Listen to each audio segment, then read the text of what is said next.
Hey Facebook, Dr. K here, live, and today I'm going to answer some questions, and I have a little birdie here that's going to be piping in some questions, and we also want to encourage you all out there to send in any questions that you might have that we can talk about as well. And the little birdie really wants me to smile.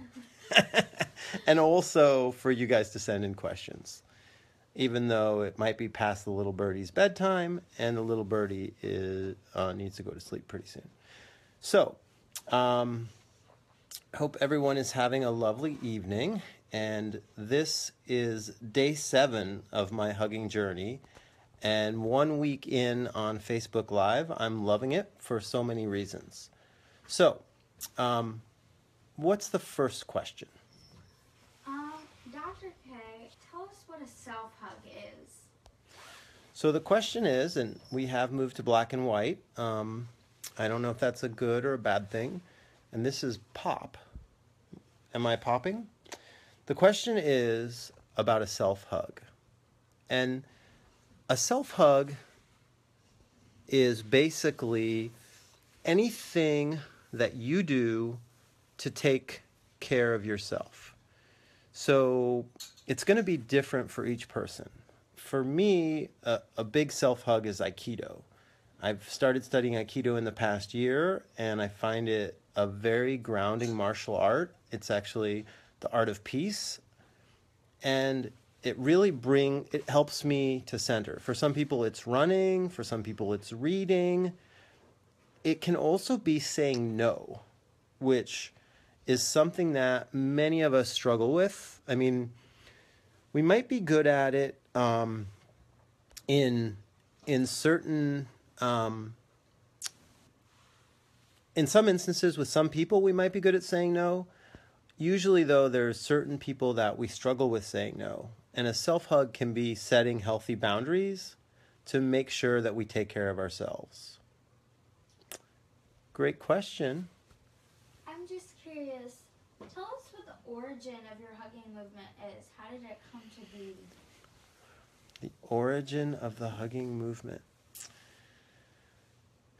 Well, I talk about this in the book, and I hugged a couple of different strangers, and after hugging the second stranger, a man who is divorced and I'm divorced, and we had this like pretty awesome connection. We had maybe a 10-second hug, and I had met him once before, and the day before. And so after that hug, I was like really, felt really good about that connection. And after that hug, as I was jogging away, I was jarred by a voice that said, "You will write a book called Hugging Strangers." And I was like, all I could say was okay, because I didn't really, it was pretty, I was really surprised.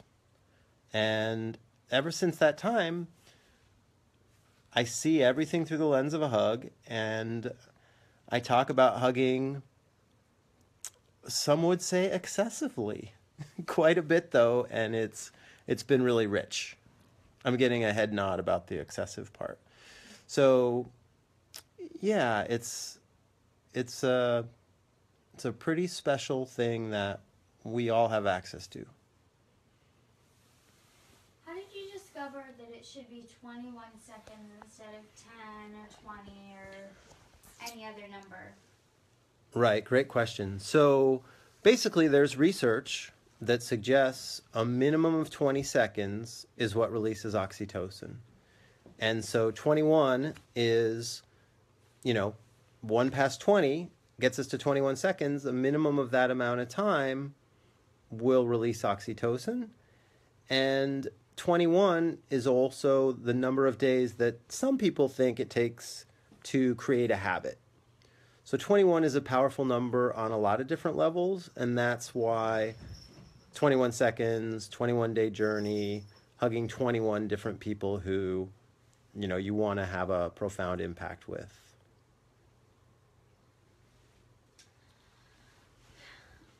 And so we don't have any questions from the audience yet. We'll take one more question from the little birdie, and then it will be bedtime. Let's see. I was curious about. There's a cat running in the background. I was curious about what if I don't want to hug or have any contact with anyone? What do I do then? But I want to do the 21-day hugging journey. Yeah, that's really a great question, because I think people are sometimes put off by hugging and whatever relationship they have to hugging up to this point, and hugging strangers sounds kind of weird. A 21-second hug does not have to involve any physical touch. Let me give you 3 examples. One example, you call your parent who lives out of state on the phone, and you authentically share with them exactly how you feel about them, exactly what they mean to you. Like almost like you'd never speak to them again. Like if this were your last chance to tell them what they really mean to you, the impact that they've had, how much you love them, whatever it is, that is your 21-second hug right there over the phone. Okay? Another example of a 21-second hug. Oh, another question. I have a question about that, Dr. K. So while you're talking or having that interaction, is oxytocin being released?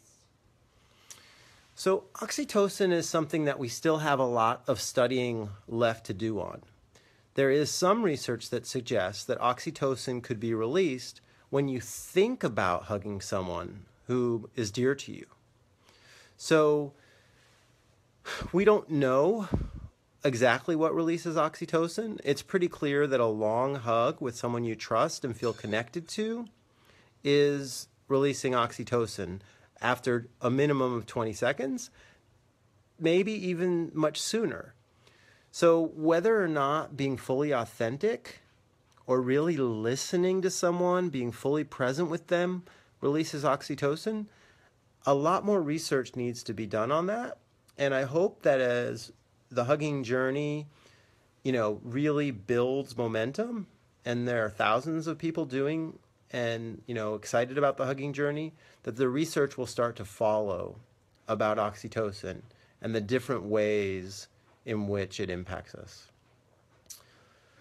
So that is an awesome question, and I thank you for all these questions. And I just want to tell everyone out there that thank you for checking us out and thinking about going on the hugging journey. Don't hesitate to ask questions if you have them. And know that on my day 7, I am really excited about what the next couple of weeks have to offer. And I want to give a shout out to Gary Havel. And it's Havel. He is an inspiration, and I sometimes struggle with his last name.